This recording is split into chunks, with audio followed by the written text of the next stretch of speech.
ওমর তুই যদি পারস মুহাম্মাদের মাথা আনতে আমি তোকে 100 উট পুরস্কার দেব। ওমর রওনা করেছে আমার রাসূলের মাথা আনার জন্য। খবরটা মক্কা মদ ছড়ায় পড়ল। আল্লাহ নবী একজন সর্বপ্রাণ সাহাবী, তার নাম হযরতে নুআইম রাদিয়াল্লাহু তাআলা আনহু। তিনি রাজপথে দাঁড়িয়ে গেলেন, আমার নবীকে মারতে যাবি, আমি নুআইমের গায়ে 1 ফোঁটা রক্ত থাকতে এই কাজ আমি করতে দেব না। জোরে বলুন সুবহানাল্লাহ। মুহাব্বত কাকে বলে? এ দুনিয়ার মানুষ ভালো করে বোঝে। নুআইম বলে ওমর, ওমরকে যেতে দেব না। ওমর তো রওনা করেছে তলোয়ার নিয়ে। প্রতিমধ্যে নুআইমের সঙ্গে দেখা। নুআইম বলে ওমর তুই কই যাস? ওমর বলে নুআইম তুমি কি ঘুমাইছিলে? তুমি জানো না দারুন নদর মধ্যে সব নেতার উপস্থিতিতে একটা মিটিং এ পাশ হয়েছে, মুহাম্মদকে হত্যা করা লাগবে। সেই হত্যা অভিযানে আমি অধিনায়ক রওনা করেছি। নুআইম বলে এমন এক ব্যক্তির কাছে যাইতেছ রে, যেই ব্যক্তির কাছে গেলে তোমার মাথা বিক্রি হবে, মাথা ফিরে আনতে পারবা না। কোরআনের সাথে মিশতে মানুষ কি দামি হয় দেখেন, বুঝাই দিচ্ছি, বাস্তবে বোঝাবো ইনশাআল্লাহ। ওমর বুঝে ফেলেছে নুআইম মনে আমার পক্ষ ছেড়ে দিয়ে মুহাম্মাদের পক্ষে গেছে। কথাটা কার পক্ষে হইছে? জোরে কর, মুহাম্মদ রাসূলুল্লাহ সাল্লাল্লাহু আলাইহি ওয়াসাল্লাম। ওমর বলে নুআইম তুমি হয়তো মুহাম্মাদের পক্ষে চলে গেছো। নুআইম বলে হ্যাঁ, সোনার মানুষ আদর্শে তাই আমি কলেমা পড়ে মুসলমান হয়ে গেছি। শুধু তাই না, ওই যেই কোরআনি দাওয়াত বন্ধ করার জন্য রাসূলকে মারতে যাও, সেই কোরআন আমি বুকে ধারণ করেছি। তাহলে হত্যা অভিযানে আগে তোকে শেষ করি, তারপর ওই দিক যাব। ওমর তলোয়ার বের করেছে, নুআইম তলোয়ার ধরছে। নুআইমের শক্তির কাছে ওমর হার মেনে যাওয়ার কথা। আল্লাহ ইচ্ছা করলে নুআইমের তলোয়ার দিয়ে ওমরকে 2 খণ্ড করতে পারতেন। পারতেন না? পারতেন না? করেননি কেন? কেন? আমার মালিক তা করে নাই। ওমরের নানা কৌশল সওয়াল করে দিছে, ওই নুআইমের কৌশল দুর্বল। নুআইম দেখতে ওমরের তলোয়ার আমি ঠেকাইতে পারি না। সাথে সাথে নুআইম বলো ওমর তুই আমাকে মারিস না, আমার রাহমাতে আলম রাসূলকে মারতে যাস না। যে কোরআনি দাওয়াত বন্ধ করার জন্য তুই দৌড়াইতেছিস, বাড়ি যা, যাইয়া করে যে দেখ তোর আপন বোন ফাতেমা কলেমা পড়ে মুসলমান হয়ে গেছে। তোরা বোনের স্বামী, তোরা ভগ্নিপতি সাঈদ মুসলমান হয়ে গেছে। শুধু তাই না, তারা 2 জন খাব্বাব নামক একজন শিক্ষক রেখে তারা এখনো গিয়ে দেখ তারা ঘরে আল্লাহর কোরআন পড়তেছে। জোরে কর সুবহানাল্লাহ। ওমর কয় তাই? আমার ঘরে শত্রু রেখে আমি আরেক শত্রু মারতে যাই? আমাদের দেশে কিন্তু মাতব্বর আছে, দেখবেন ওকে বউ সাওয়াল মেয়ের দুনিয়ার ওয়াকাম করে, আর আশেপাশে একজন একটুখানি করলে সেখানে যে মাতব্বারি করে। আছে না? হ্যাঁ, নিজের বউ পরকিয়া করে, আর একজনের বউ কার সাথে একটু কথা কইছে বিচার করতে গেছে। লজ্জাও তোমার করে? নিজের ছেলে গাঁজা মদ হিরোইন খেয়ে মাতাল্লামি করে, আর একজনের ছেলে কি যেন একটু করছে ওখানে যে মাতবাড়ি করে। মাতবাড়ি চোরের কয় চুরি করতে, গৃহস্থের কয় সজাগ থাকতে। আছে কিনা? আছে। আর ইদানিং কাল দেখতেছি বিচার ব্যবস্থা, বিচার বসার আগে মাতব্বর তুমি 5,000 জমা দাও, তুমি 5,000 দাও। আমার বাড়ি চুরি হলো, আমি 5,000 জমা দিতে যাবো কিন্তু মানে এটা হলো ফাও খায়। আছে না?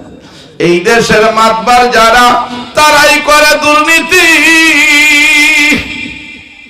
করে করে ওই হাসে ওদিক বাবা রাস্তাঘাটে ডাকাতি, রাস্তাঘাটে ডাকাতি, ঘুষ খাইয়া বিচার করে মেলে, কত কিছু দেখছি কলির খালে।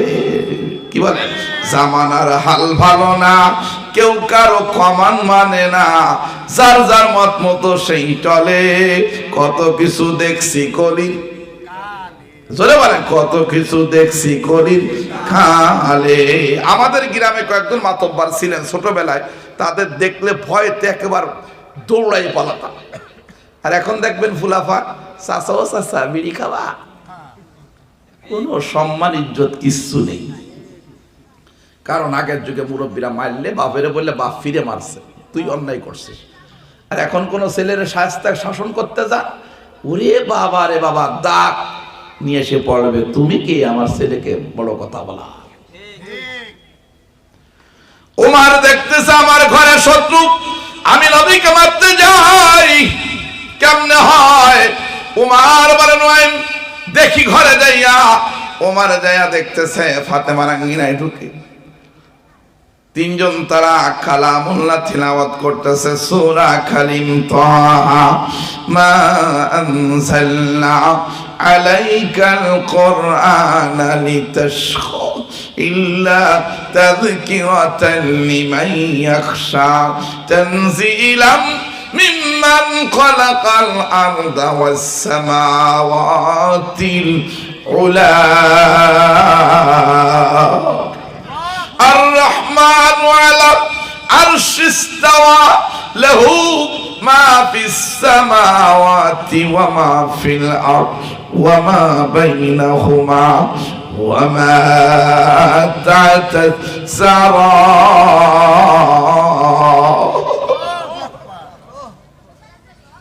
এই আয়াতগুলি ওমরের অন্তরে ঢুকে গেছে।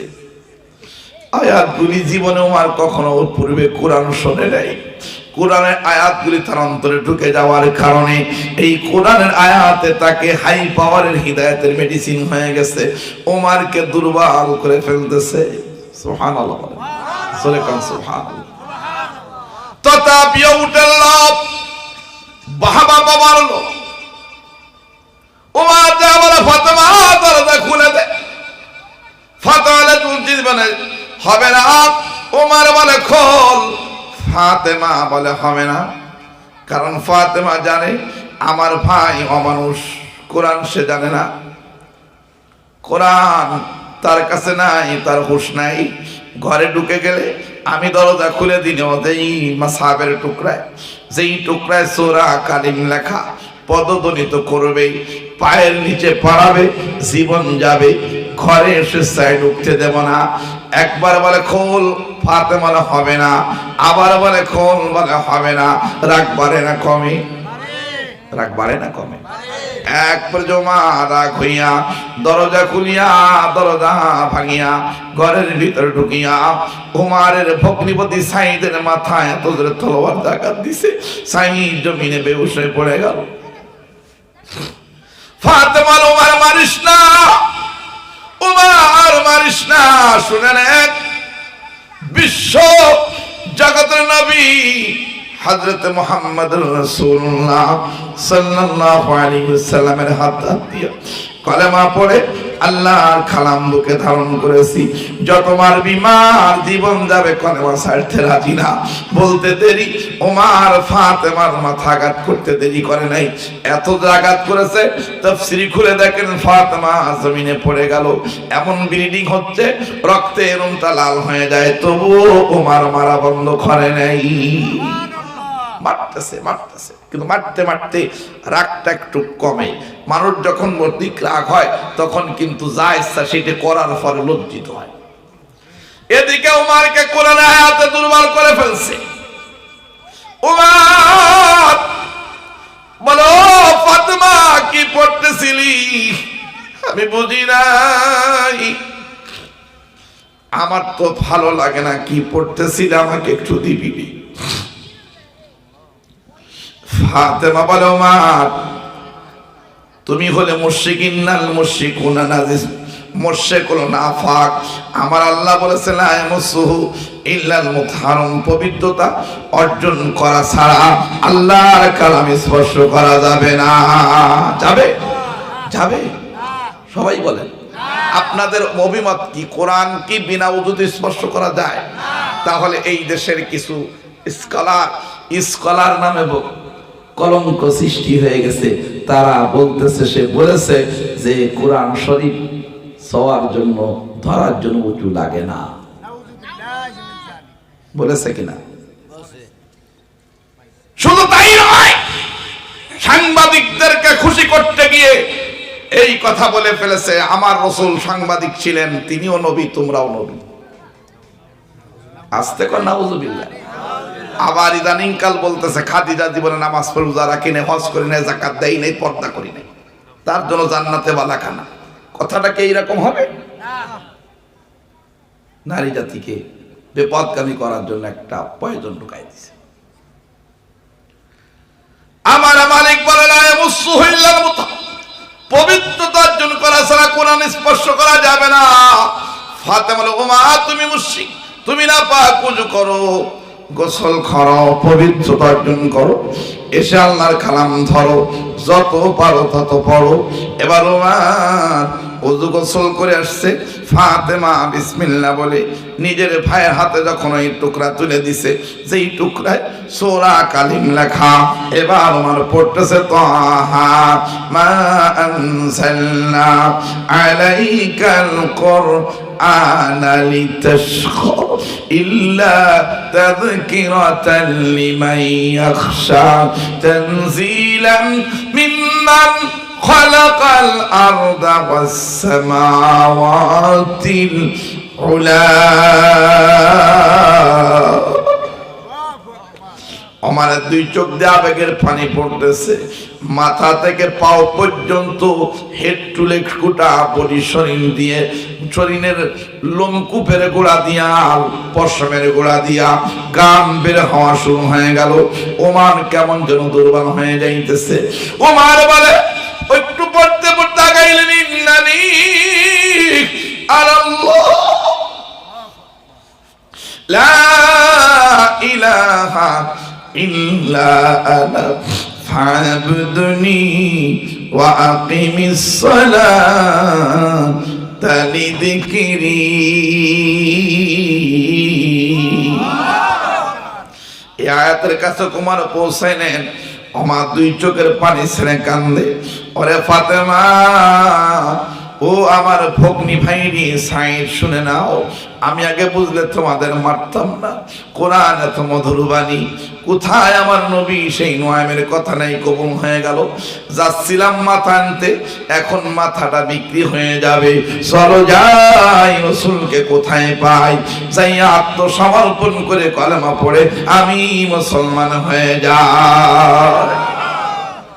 যখনই উমারের কণ্ঠের মধ্যে মাধুর্য চলে আসছে, আগে ছিল কণ্ঠের মধ্যে কুফুরি, কর্কশতা, এখন কণ্ঠের মধ্যে শালীনতা চলে আসছে। খাব্বাব যিনি আড়ালে লুকায় ছিলেন, ওই যে শিক্ষক, উমারের তলোয়ারের ভয় লাফ দিয়ে পড়ে উমারকে বুকের সঙ্গে জড়াতে বলে, উমার, ও উমার, গত রাতে রহমাত আলমকে দুইজন ব্যক্তির জন্য আল্লাহ পাকের দরবারে ভিক্ষারাত তুলতে দেখেছে। ভিক্ষারাত প্রসারিত করে রাসূলের করিম সাল্লাল্লাহু আলাইহি ওয়াসাল্লাম আবেগের পানি, চোখের পানি ফেলে দিয়ে কাঁদতেছেন, বলছেন, আল্লাহ তুমি আবু জাহেল হিদায়াত দাও, হিশামের বেটা আবু জাহেল, না হয় খাত্তাবের সন্তান ওমর, দুইজন যে কোন একজনকে কলেমার দীক্ষায় দীক্ষিত করে তুমি ইসলামকে শক্তিশালী করে দাও। ও ওমর, আমরা মনে করেছিলাম হুজার কপাল খুলে যাবে, কিন্তু দেখতেছি না, না, সে তো ঘুমান্ত না, জাগ্রত, এই জন্য তার কপালে মান জুটি নাই। ওমর, তুমি আল্লাহ পাকের দরবারে কবুল হয়ে গেছো, চলো যাই, যাইয়া রাসূলের হাতে হাত দিয়া কলেমা পড়ে মুসলমান হয়ে যাই। ওমর